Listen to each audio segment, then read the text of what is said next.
이 시간에 주신 말씀 에베소 4장 13절로 15절 말씀입니다.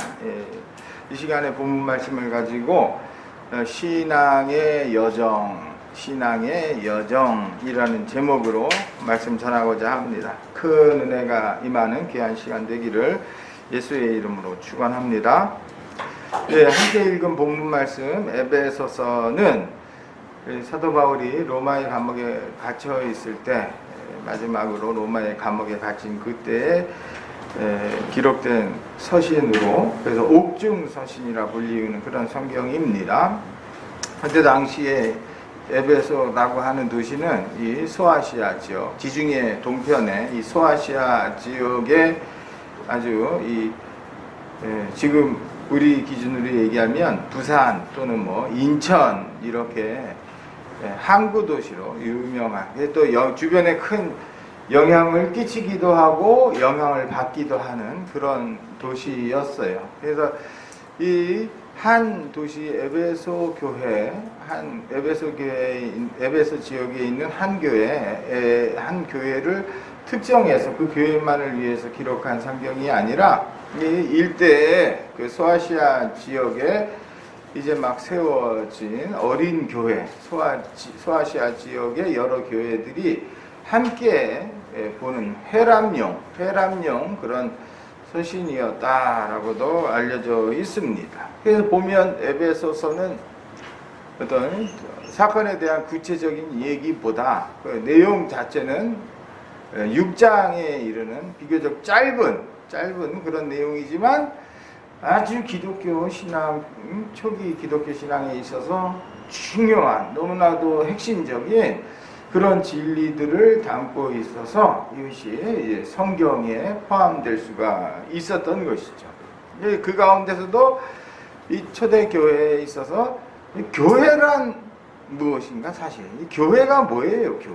우리가 교회 가자, 교회 다닌다, 교회에 모이지 마라, 요새 어쨌든 교회를 이야기하는데, 이 초대교회 시절에 있어서 이 교회란 무엇인가 하는 것은 사실 또 그 어떤 많은 중요한 문제들 가운데 또 앞서서 중요한 문제들 가운데서도 중요한 문제다라고 얘기할 수가 있어요. 그래서 교회가 무엇인지, 교회란 어떤 것인가에 대해서 중요하고 핵심적인 비밀한 교훈들을 기록하고 있는, 그래서 굉장히 그런 의미에서 중요한 성경이다 이야기할 수가 있습니다.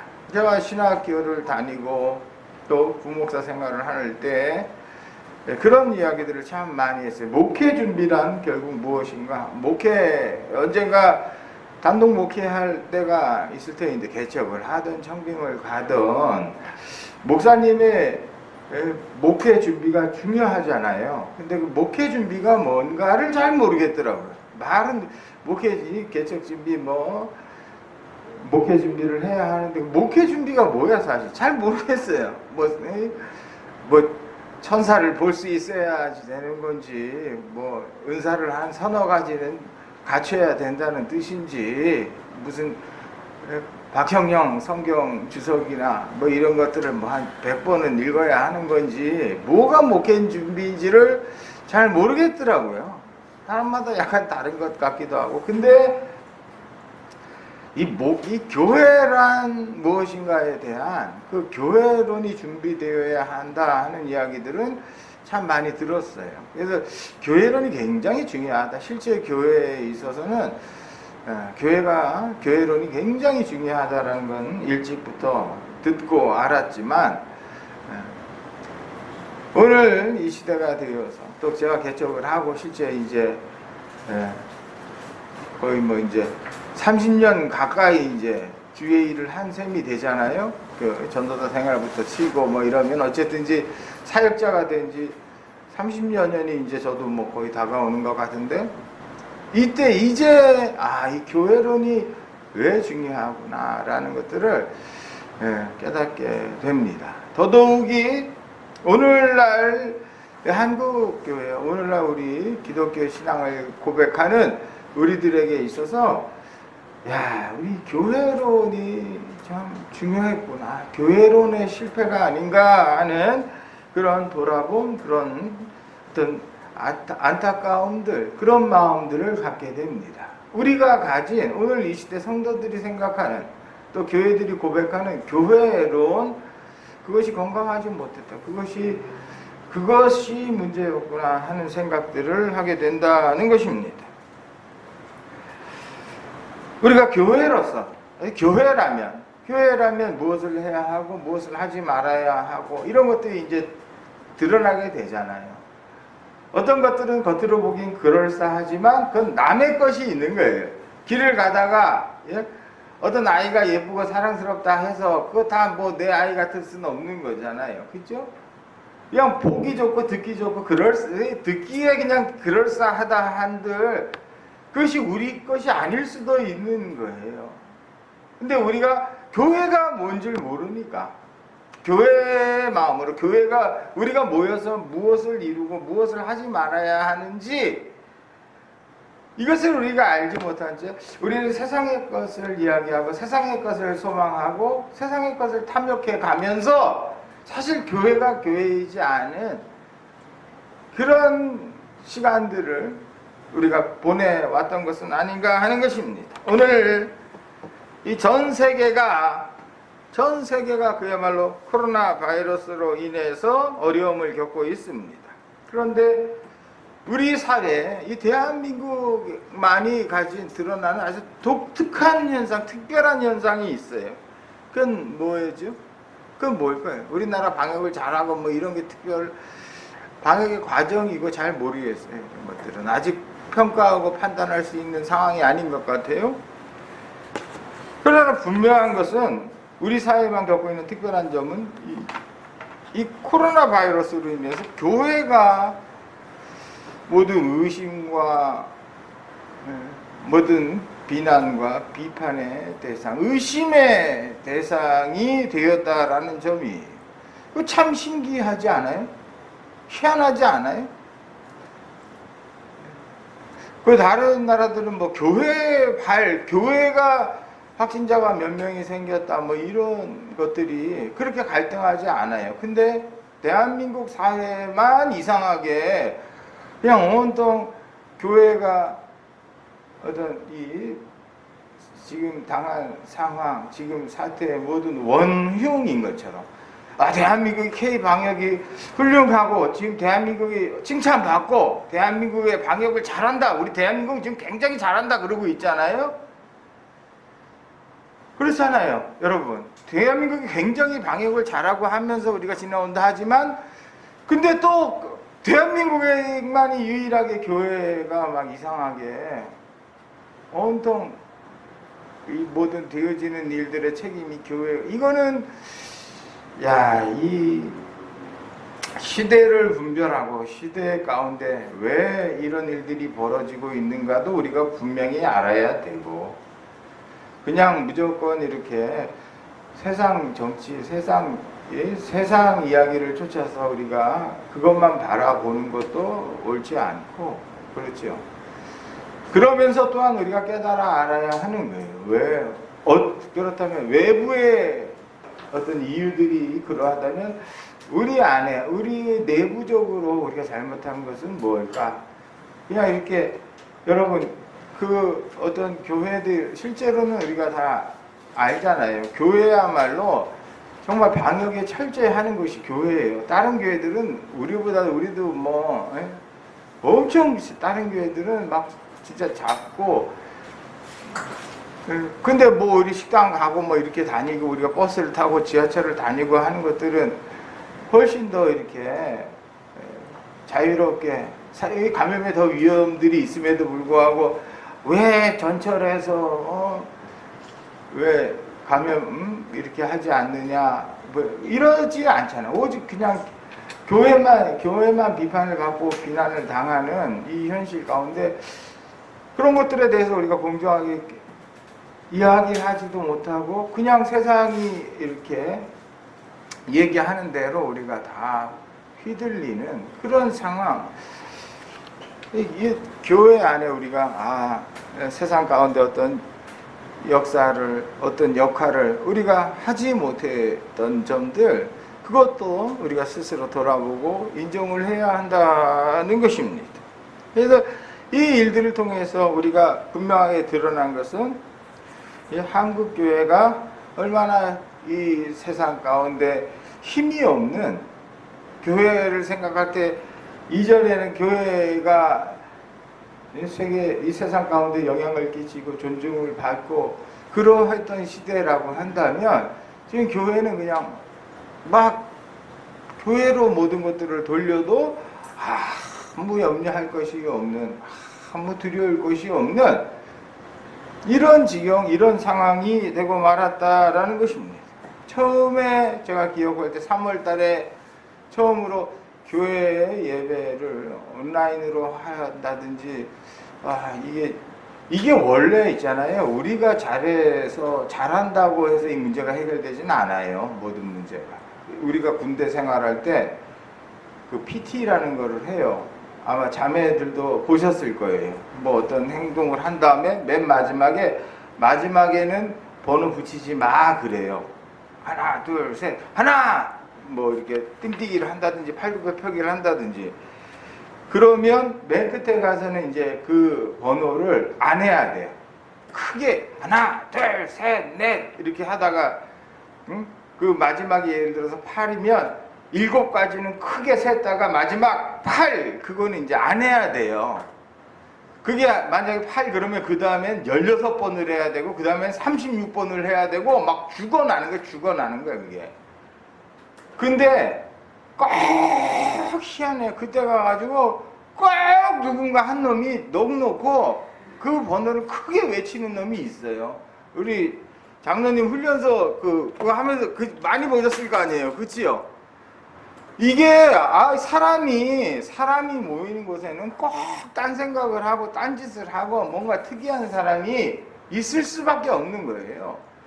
이게 세상에 여러분 교회가 우리가 다 같이 교회는 어쩌다 얘기를 하지만 교회가 얼마나 많고 얼마나 다르고 그 가운데는 사실은 별별 목사 별별 교회가 다 있는 거예요. 근데 신천지니 정광훈이니 뭐 다 그 사람들은 사실 왜 저번에 어떤 권사님 나한테 왜 그 정광훈 목사 왜 그 데모 하지 않게 왜 데모 안 하냐 데모 해야 하냐 어떤 권사님이 그런 얘기를 하더라고요. 그 여러 가지로 내가 답을 하기가 답답해서 그때 답을 못 했는데 정광훈 씨하고 우리하고 관계는 저기 있는 어디 절하고 우리 교회하고 관계나 목사라고 다 똑같은 목사가 아니에요. 여러분 대한민국 교회가 가장 큰 진짜 우리가 큰 질병을 앓고 있다면 교회는 이 대한민국 사회가 종교 사회 하다 보니까 이게 다 아무나 목사가 되려면 될 수 있는 그런 토대라는 거예요. 그래서 사실은 우리 시내가의 시문교회 성도들은 그런 점에서 감사해야 되는 거예요. 다 어쨌든지 뭐 목회를 겉으로 큰 목회를 못한다 할지라도 어쨌든지 제대로 과정을 밟고 이렇게 돼서 목사가 된 사람이고 그래서 그분들이 어떤 의미에서는 정광훈 씨나 신천지나 우리나 그 관계들이 다 아무 상관이 없어요. 근데 그런 건 언론에서 언론에서는 그러니까 제일 나쁜 놈들은 늘 정해져 있는 거예요. 근데 정광훈 씨는 그냥 그 자연인으로 봐야지 굳이 그분이 뭐 교단 차원에서 어떤 목사들이 뜻을 모아서 뭘 하지 않고 목사님들도 다 지금은 오히려 이 시대가 위험한 게 목사들조차도 지금은 다 자기 소견에 옳은 대로만 행하는 그런 시대가 되고 말아가지고 이게 그래서 개신교가 그게 사실은 또 장점이기도 해. 우리 인간이 안타까운 게 그거예요. 사실은 그렇기 때문에 개신교가 막 열심히 교회 목회는 또 열심히 하는 차원들이 있어요. 그래서 이 교회가 또 부흥하고 성장한 측면도 있어요. 천주교나 이런 데는 전혀 다르잖아. 시스템이 달라요. 이게 그냥 세상 사람들이 볼 때는 다 그냥 정광훈 목사, 정창현도 목사 아니냐 이렇게 생각을 하지만 또 세상 사람들이 볼 때는 어차피 스님이나 목사나인 거고, 그래서 이 어떤 우리가 세상을 바라보고 실제의 삶을 살아가고 세상 가운데 성도로 살아간다는 것이 이게 굉장히 깨어 있어야 하고, 선악을 단순하게 판단하는 것이야말로 사실은 우리가 현대사회를 살아가면서 더더욱이 장로교 개혁주의 신앙을 고백하는 우리 신앙에 있어서, 그러니까 제가 아는 건강한 목사님들, 진짜 목사님들은 대부분 다 말씀을 아니하세요. 말씀을 할 수가 없는 거예요. 사람의 말이라는 게 진리가 진심이 그 본의가 딱 드러나고 전해지는 것이 아니라 그 말 속에 사람이 어떤 마음으로 그 이야기를 듣는가에 따라 우리의 말은 얼마든지 곡해할 수 있기 때문에, 그렇기 때문에 관심을 받고 정말로 영향력이 있고 책임감이 있고 그런 사람은 말을 함부로 못하는 거예요. 지금 이 상황 가운데 목사님들이 할 이야기들이 얼마나 많겠어요.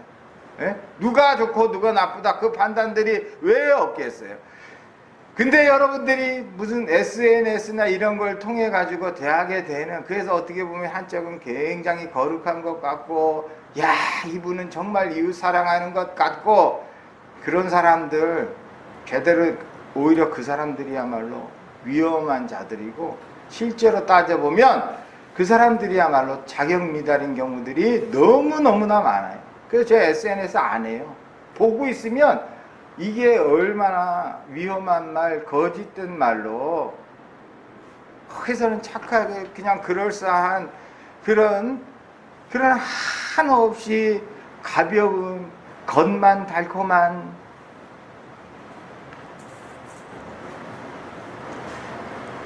결국 한국교회가 얼마나 힘이 없는 그런 세력, 그런 집단, 그런 교단이 되고 말았는가 하는 것입니다. 여러분 정치인들이 처음 예배할 때만 해도 이재명 지사, 박원순 시장, 그때만 해도 제가 느낄 때 3월 달에만 해도 굉장히 조심스러웠어요.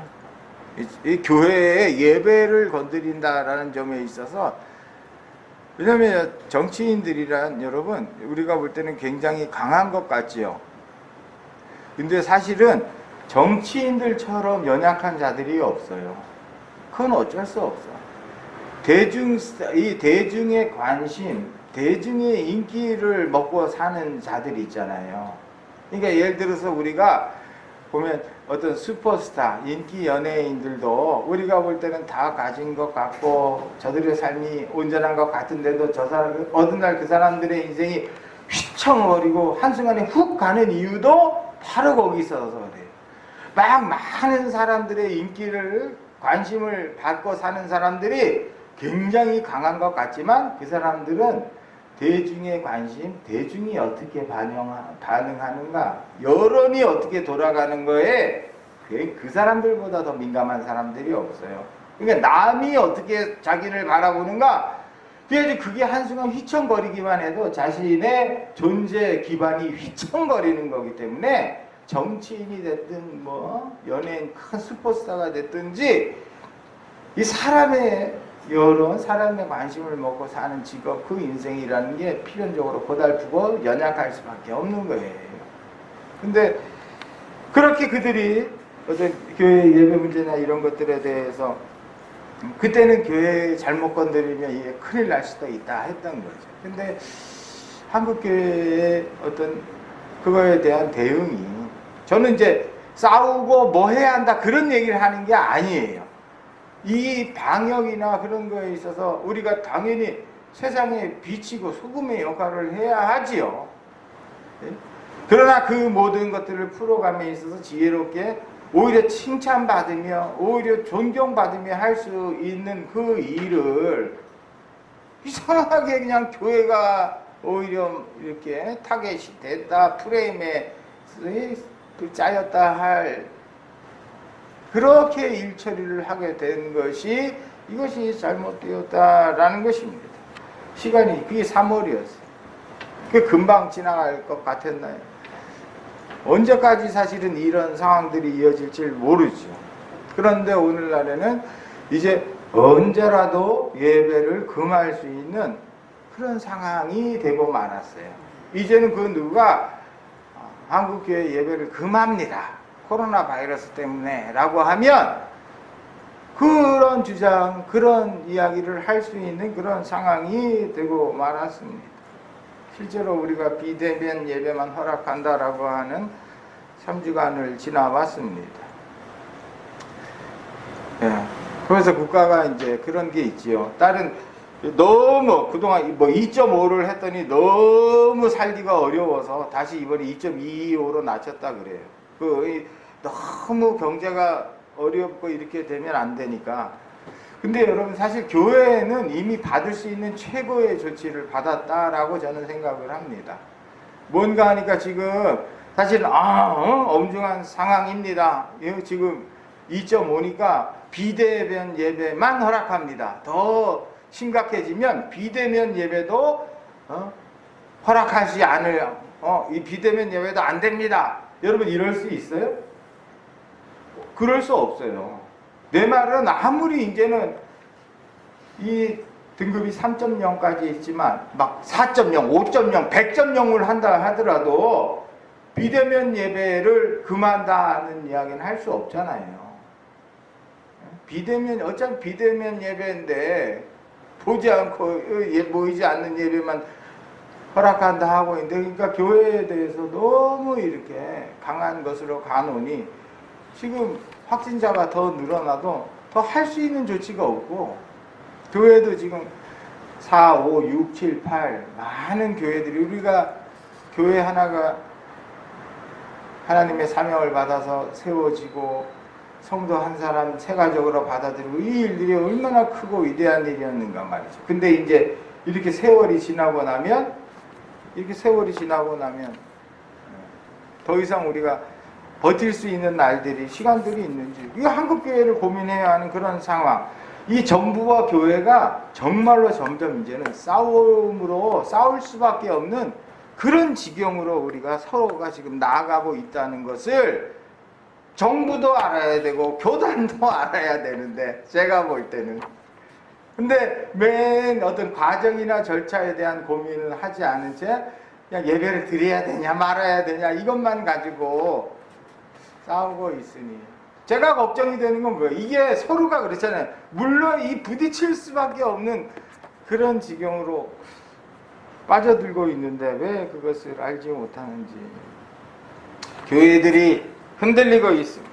그래서 제가 기도하면서 말씀을 묵상하면서, 그러나 이것이야말로 진정 하나님께서 이 한국교회를 사랑하시는 증거이구나, 하나님께서 교회를 변화시키시는구나, 이 하나님께서 하시는 일이다라고 하는 응답을 받게 되었습니다. 그래서 오히려 한국교회가 지금 이 시점에 코로나 바이러스 사태, 코로나 바이러스로 인한 이 어려움이 오히려 축복일 수 있다, 축복이다라는 것입니다. 지난날에 우리가 오랜만에 이게 마스크를 쓰니까 또 산소 부족이면 또 졸리기도 하지. 근데 심각한 얘기예요. 한국교회가 이 한국 사회의 고도 성장과 더불어서 교회도 막 이렇게 성장하고 부흥을 했지요. 예, 이렇게 커온 한국교회가, 이 특별히 대형 교회들이 많이 모이고 하는 이 교회가 얼마나 허약한 체질이 되었는가를 보여주는 것입니다. 한국교회가 막 이렇게 등치만 키워왔는데, 그래서 한때는 대한민국의 세계에서 제일 큰 감리교도 한국에 있고, 세계에서 제일 큰 장로교도 한국에 있고, 세계에서 제일 큰 침례교도 한국에 있고, 그래서 전 세계 10개 교단인가 11개 교단의 가장 큰 교회가 한국에 있다, 그것을 자랑했던, 그게 제가 신학을 시작하던 90년대의 일이었죠.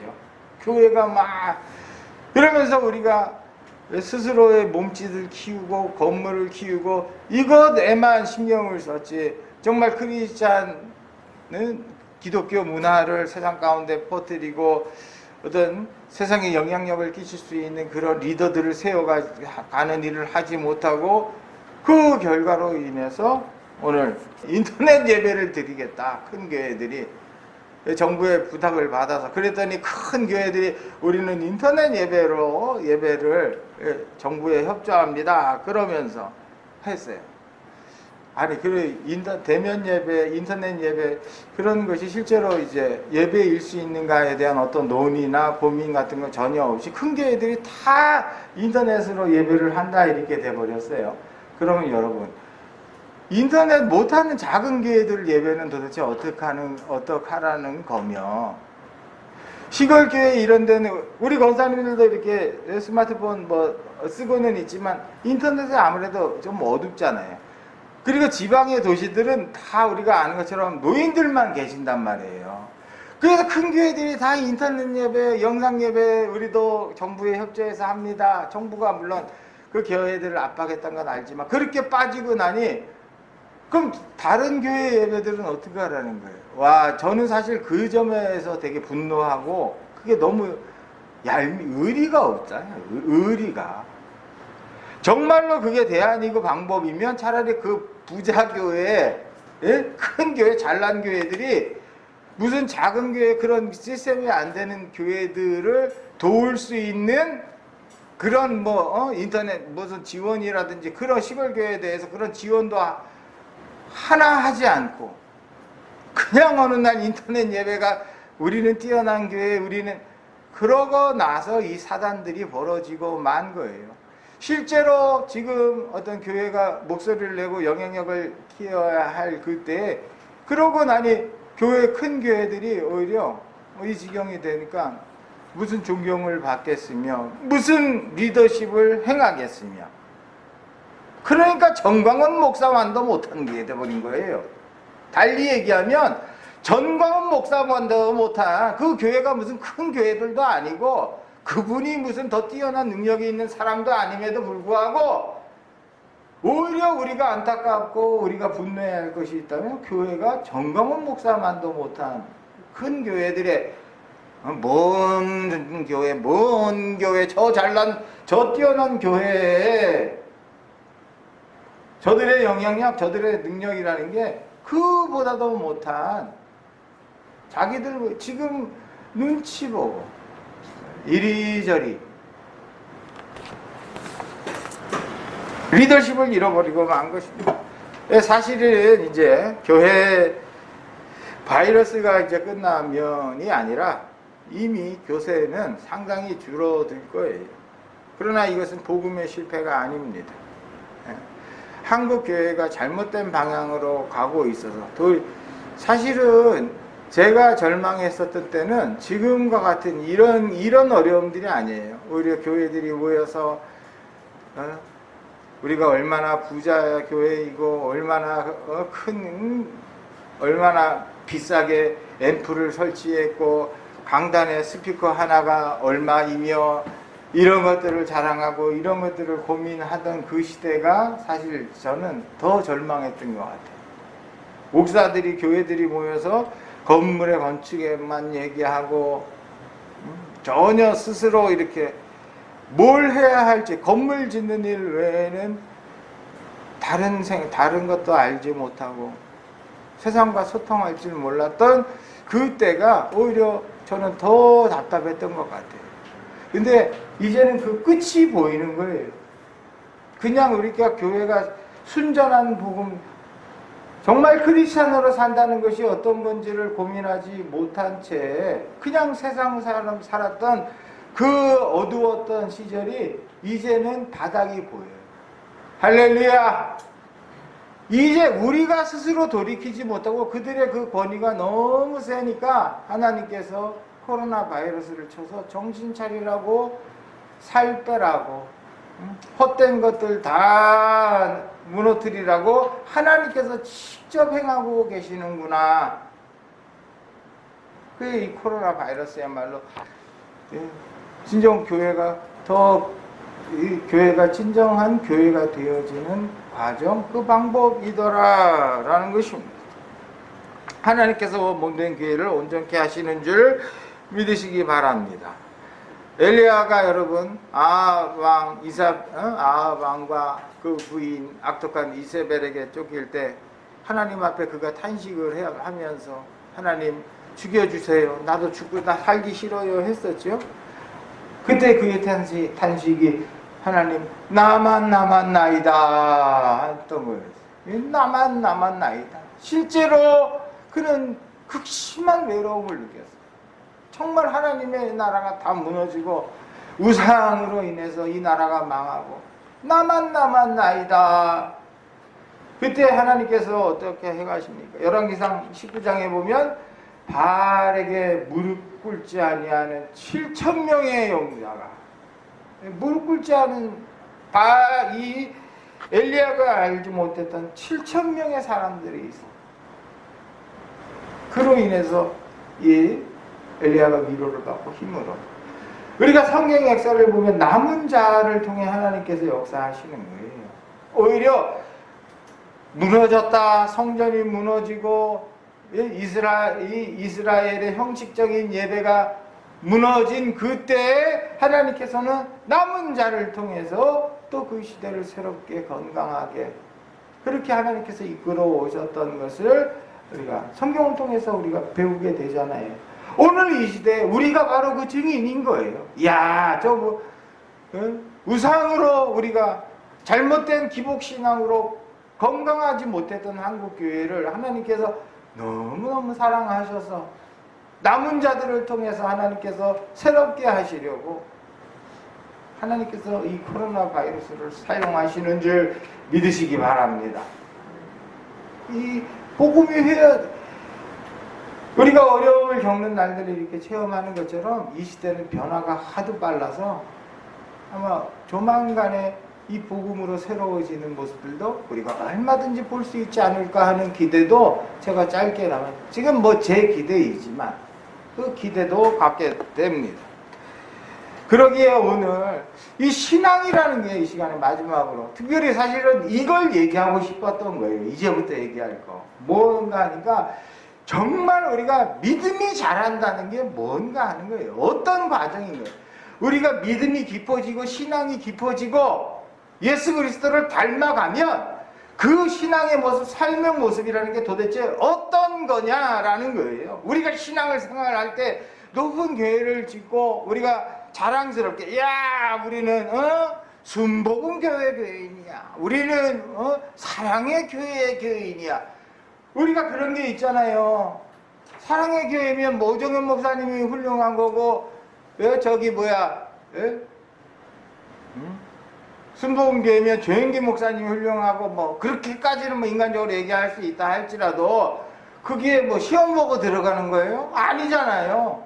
근데 큰 교회를 다닌다 싶으면 막 이렇게 뭔가 잘난 것 같고 자기네가 무슨 서울대생 같이 서울대생들이야 자기가 열심히 하고 공부해서 가니까 자랑해도 자랑할 만하지요. 그치요?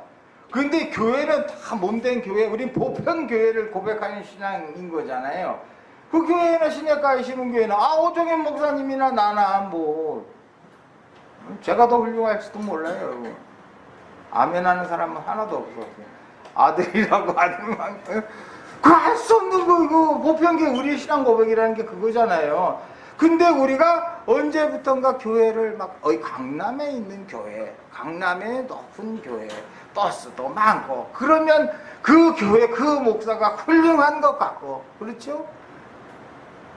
그 교회는 능력이 있는 것 같고 그렇지요?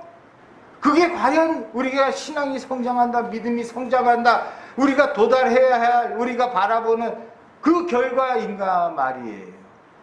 그건 아니다라는 것이 지금 드러났다는 걸 얘기하는 거예요. 코로나 바이러스를 통해서 많이 모이고 영향력 있는 것 같은 그들이 얼마나 얼마나 연약, 그것을 보여준다라는 것입니다.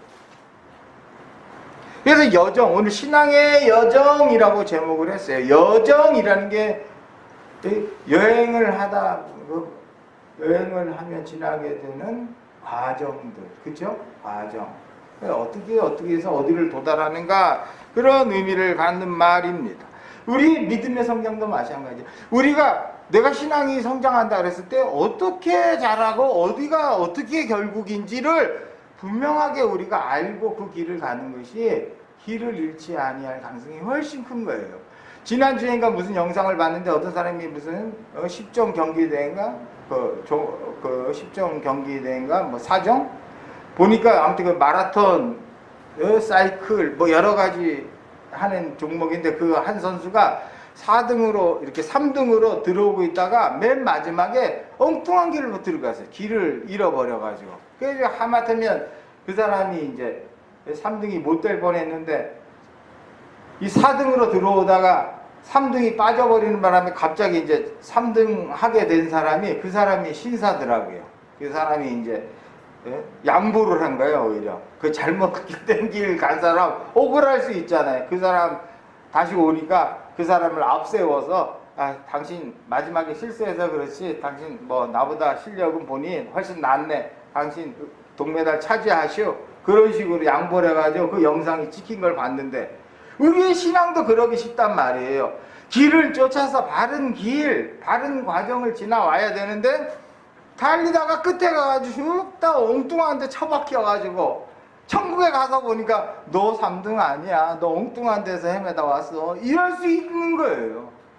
그래서 우리가 신앙이 성장한다 했을 때 과정들이 어떤 것인가 하는 거예요.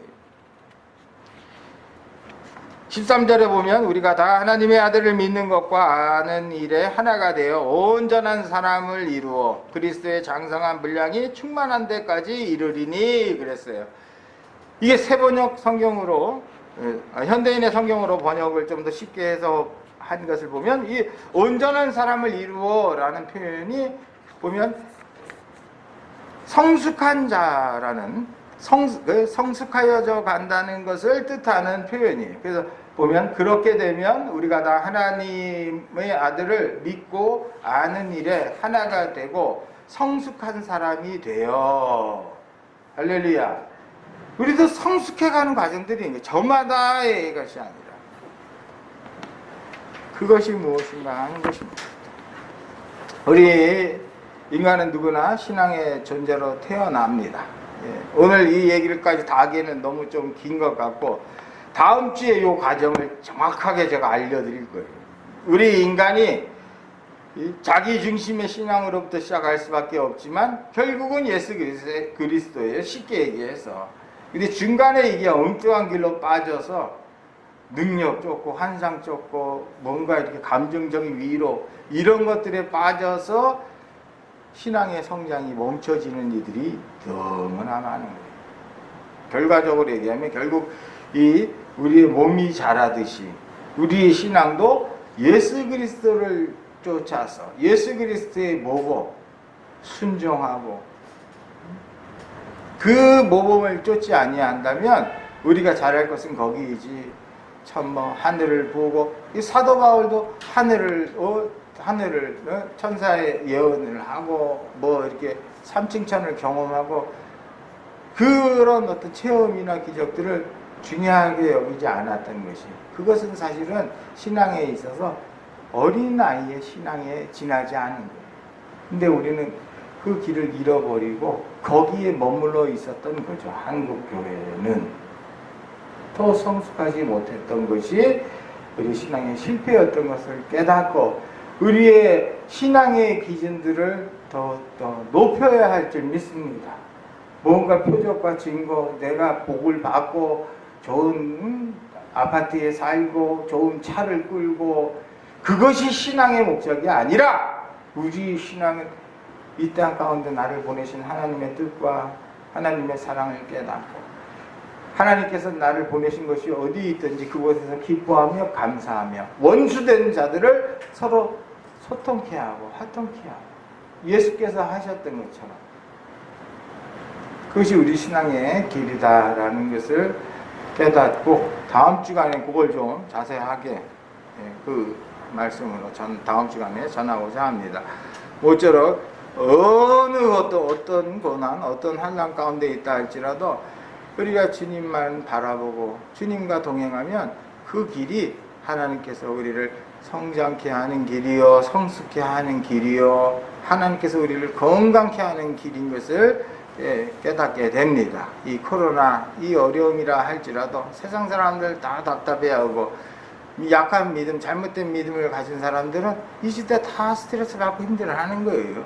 그러나 건강한 믿음, 참된 믿음을 우리가 가지고 있다면 이 사망의 음침한 골짜기를 지날지라도 해를 두려워하지 아니할 것을 주께서 나와 함께 하심이니이다. 오히려 다윗과도 같은, 또 우리 모든 믿음의 선진과도 같이 고난의 때 오히려 하나님 주시는 비밀한 위로와 주님의 주시는 비밀한 비전으로 인해서 더욱더 치열하게 뜨겁게 열심히 살아 승리하는 또 한 주간 되시기를 예수의 이름으로 축원합니다. 기도하겠습니다. 우리가 사망의 음침한 골짜기를 지날지라도 주님과 함께 한다면 그 길이 승리의 길이요, 성숙케 하시는 길이요, 또 우리의 믿음이 자라나는 은혜의 순간인 줄로 믿습니다. 우리 성도들 세상의 음성, 세상의 목소리에 우리의 마음과 우리의 시간들, 달란트들 낭비하지 않게 하시고 오히려 이런 때일수록 역사하실 하나님의 뜻을 바라보며 주님을 기쁘시게, 주님 뜻 가운데 쓰임받을 수 있는 복된 삶들, 또 우리 복된 교회 다 되게 하여 주시옵소서. 이 일들로 말미암아 이 사회가 이전에 악한 것들은 버리고 더욱더 건강한 대한민국, 또 이 우리 나라 민족이 되게 하여 주시옵소서. 간절히 바라며 예수님 이름으로 기도드리옵나이다. 아멘.